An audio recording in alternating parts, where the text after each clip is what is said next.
as I mentioned, we're going to talk about the Missouri recap, and I think there's a lot of really good things that happened out of this game. I think there's still some criticisms that I think are easy to make, but we're going to talk about it all, and then we'll get out of here. So Alabama beats Missouri 34-0 on homecoming, and we'll start with kind of the homecoming festivities.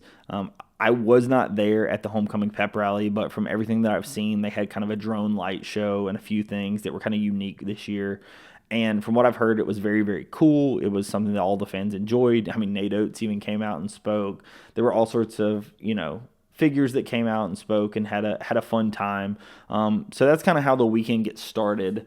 And then the football game happens. And in the first half, it really felt like Alabama was in control, but it felt like Jalen was hurt, right? And I think the reason we say hurt, I don't know that hurt's the answer, but I think hurt is our way of saying it doesn't feel like Jalen is performing to his potential. And because we know what his potential is, hurt's the only answer we can give, right? You may have seen me tweet out about it. There were plenty of other accounts that tweeted out about it. And it really was just a situation of moments, right, when the pocket opens up, and typically Jalen would scramble if nobody's open downfield. He would, just step up in the pocket and run for, 6 yards and get down, or, whatever the case. And it just did not feel like he was doing that. And he didn't have the same zip throwing the ball downfield. So it really felt like he must be injured, right? It obviously, why would you have a game plan to stop him from doing that? So our only answer was he must be injured. However, in the second half, he seemed to have more zip on the ball. There were much more throws downfield. He actually ran, stood up in the pocket and ran. He ended up having a really long run. I think 32 yards. And, he had a really, really good day when it was all said and done. It just didn't look like that in the first half. I would be curious what changes happened from first half to second half. Is it a situation where there was some level of injury and he was able to get some type of treatment at halftime? Was it just a pure game plan standpoint of, hey, this is how we want to attack first half versus second half? I'm not completely sure of that answer. I think that would be a question for Jalen and the coaching staff. But it is something that I would definitely be curious about because, like I said, he did not feel like the same quarterback first half to second half. And when I'm talking about second half, I specifically mean right after like that first drive in the second half. The first drive in the second half seemed to be more like the first half. And then it was almost like something clicked. And they started throwing the ball downfield more to either Jeremy Bernard. They took the shot play on the offsides to Emmanuel Henderson. There were just moments where it really felt like he was throwing the ball downfield more. He was stepping up in the pocket. He was setting his feet. And the throws just minute to minute seemed different, and obviously different in a much better way. But it was definitely something that was of interest to me and very curious to me as to why this was the case. So I think when you talk about this game, you kind of have to talk about the defense. Defense gets a shutout against a good team. Now, obviously, the critics are going to say Brady Cook was injured, and he absolutely was. You could tell in the first and second quarter that Brady Cook was playing on an injured leg and was not comfortable running the ball. He didn't have maybe the zip on his passes due to the injury to his ankle that he sustained in the Auburn game. He also made a couple of throws that hit his hand on the helmet of his offensive lineman, which the broadcast pointed out. And so he clearly was hobbled, right? He clearly was not 100%, but he was gutting it out and trying to see if he could will his team to victory. And toward the end of the second quarter, he finally calls it quits, couldn't handle it anymore, and they bring in Drew Pyne. And we didn't talk about this in the pregame, but I had mentioned to some of my friends so I listened to the Solid Verbal podcast for any of you guys looking for a podcast that kind of covers all things college football. So I've been listening to those guys for years, and Drew Pyne was a former quarterback at Notre Dame. And I heard Ty kind of lament over Drew Pyne about how he just was not a great quarterback, the type of arm he had, the decisions he made, and just was not happy when he was at Notre Dame. And then Drew Pyne goes to Arizona State, and then now he's the backup at Missouri. And when I saw Drew Pyne come in, I really was like, this could be pretty bad, right? When we knew Brady Cook may not be a go, that really started changing my opinion of what could be in this game, right? I talked in the pregame, this could either be a blowout or this could be a very close game. And when I realized Brady Cook may not be in this game, that really made me start shifting toward blowout because I just did not believe in Drew Pine. And for good reason, right? The first drive he comes in, there's some debate whether he could fully see over his offensive line, but he throws the ball directly to Malachi Moore, who returns it 30 yards. Alabama ends up getting a touchdown off of that. It really just kind of immediately flipped the switch and turned into Alabama's defense feasting on a quarterback that was not looking off receivers. You could read his eyes. He doesn't have the same zip on the ball. He's not the same level of athlete. He's just not as good of a quarterback as Brady Cook, right? And Alabama's defense took total advantage of that and had complete control, right? For all of the comments people make about Kane Wommack's defense and about whether is it vision coverage, is it man coverage, is it zone, whatever it is, this game they were completely in Drew Pine's head and they had him seeing ghosts, and he ends up throwing 3 picks in this game. And it's a huge deal, and it's, part of the reason why Alabama preserves the shutout is until late in this game, the longest play from scrimmage Missouri has is 12 yards. And that 12-yard play is just clearly not going to be enough to take down Alabama when they're clicking on the cylinders that they were clicking on, right? At the moment in the game, I think the broadcast showed Alabama had 8 plays of 20 yards or more, and Missouri had 0. And like I said, their longest play from scrimmage is 12 yards. And I believe, if I'm not mistaken, that 12-yard play was on a 3rd and 20, and so it still didn't even get a first down, right? And that's something that people will note in this game is Alabama holds Missouri 3 of 13 on 3rd down. Nick Kelly put out a tweet that made a good point about Alabama's 3rd down improvement, that Alabama had moved since Vanderbilt when they went 12 of 18 on 3rd down. They went 7 of 15 against South Carolina, 6 of 14 against Tennessee, and 3 of 13 against Missouri, right? The defense has consistently gotten better. Now, the argument could be made that the offenses were not as good. Sure. But at the end of the day, the defense still has to make the plays, and they have been, right? They have been making the plays, and the defense has not been the reason why Alabama struggled in some of the previous games. And clearly, there were no reason that Alabama was going to struggle in this one, right? The defense pitches a perfect shutout. I thought that it was really cool to see Kalen DeBoer call the timeout and Wommack get the timeout called to get in starters to preserve the shutout. It clearly meant a ton to these guys that they were going to prove, like, hey, we're here for 4 quarters. We're stopping this. We're winning this game.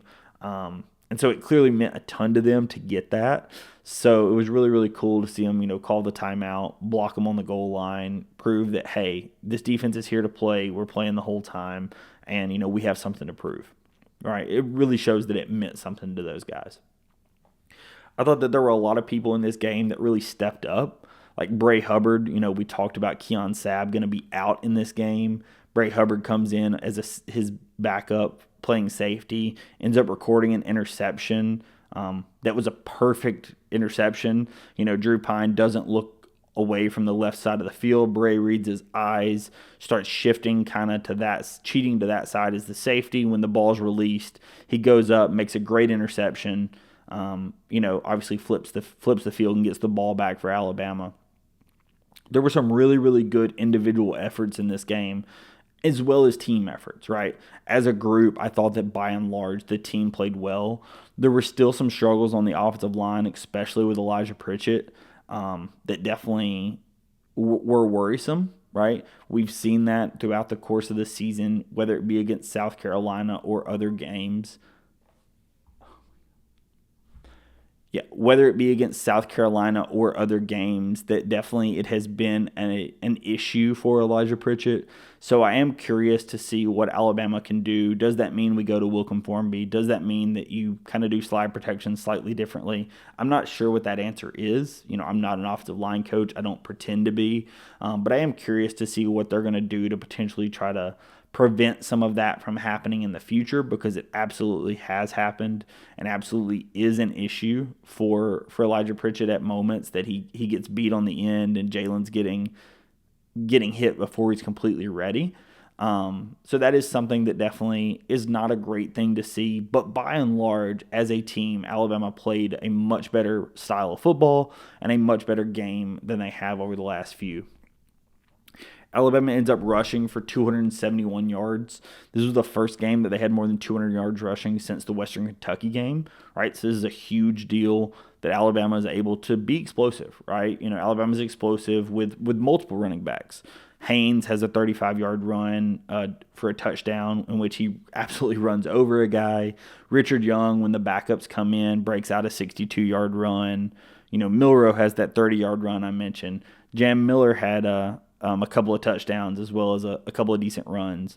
Kendrick Law even broke out a 20-yard run, right? At the end of the day, across multiple levels, Alabama was definitely doing a good job running the ball. The blocking schemes were much better, and the offense just seemed to be more in sync. I talked about in that Tennessee game that Jalen seemed to be only targeting Ryan Williams. That seemed to not be happening in this game, right? Jalen ends up throwing the ball and having 7 different guys get receptions in this game. Jeremy Bernard and Ryan Williams, obviously the 2 main targets, with Jeremy having 5 and Ryan having 4 receptions. That's to be expected, right? I fully expect those guys to get the lion's share of the catches, but they just don't need to be the only ones getting targeted, right? In this game, they end up targeting Emmanuel Henderson again on that busted play that was a offsides deep shot to Henderson. C.J. Dupree and Robbie Oots from the tight ends both get involved, and then Law got a couple of receptions as well, right? So at the end of the day, when you're spreading the ball to your tight ends, it seems like Jalen's kind of clicking on all cylinders, because those are some of his check downs if he's getting blitzed, or those are some of his backup reads, or whatever, and that those seem to be when the offense is clicking more on all cylinders. That's what we saw in the Georgia game, and that's what I missed seeing in that Tennessee game, that definitely I'm glad to see is coming back. So obviously if this continues, then that's great, right? This week of rest before LSU is going to be absolutely great for the team.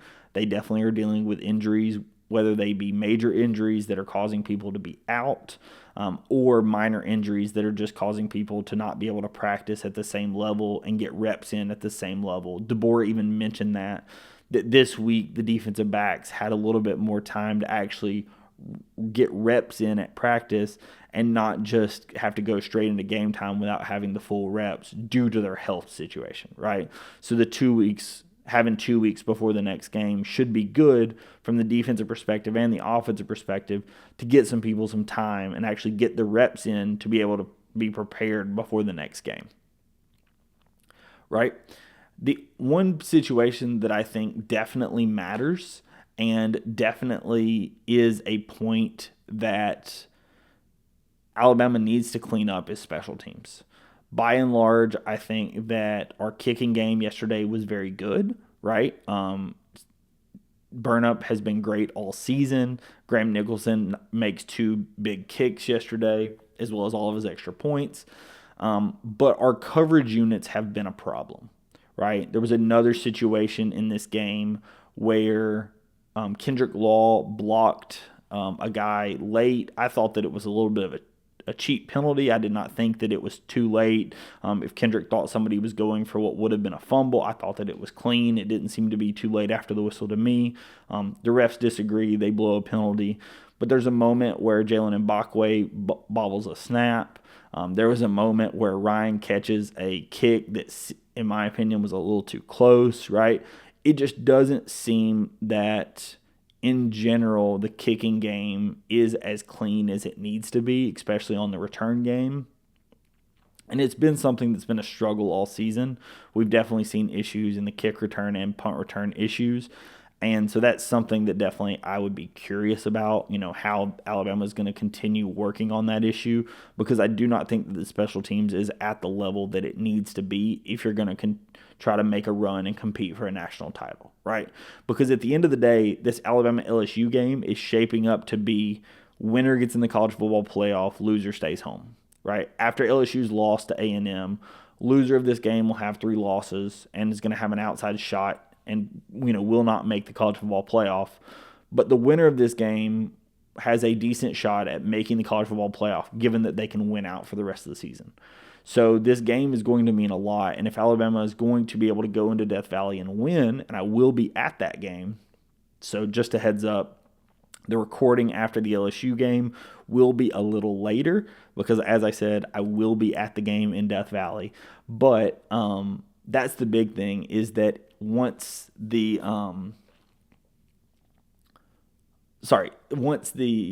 Alabama has the time to, be in the game, if the kicking return game, whether it be punt returns or kick returns, does not get better, it could cost you the game in that type of environment, because it's going to be a loud environment. It's going to be a raucous environment. It's going to be an environment, again, competing for a college football playoff spot. So it is something to be on the lookout for. I am curious what ends up happening. We'll preview that game and talk about that game in the future. But just kind of looking ahead, I think that the special teams is something that needs to be cleaned up, because it definitely has been an issue. So going forward, I do think that this game, by and large, showed us a lot of things that are good, right? We saw a couple of steps forward in the second half, like from Jalen. We definitely saw some steps forward in the running game. We saw some steps forward by the defense. I thought the defense played great. Yes, Drew Pine came in, and they didn't have their starter, but still, right? No starter or not, a shutout's a shutout, right? And when you're going against SEC competition with a Biletnikoff winner on the outside, that's who you're going against. The fact that they didn't score at all in this game tells you all you need to know, right? Alabama really was dominant in this game and gets a good win. I'm sure the fan base is happy to see that, especially on homecoming. So, that's really what I had to talk about. If you are curious in any other content, basketball season is right around the corner. There will be a basketball game before our next football game, so we will do previews of that. So if you are interested, stay tuned. But thank you so much as always, and I will catch you in the next episode. Peace.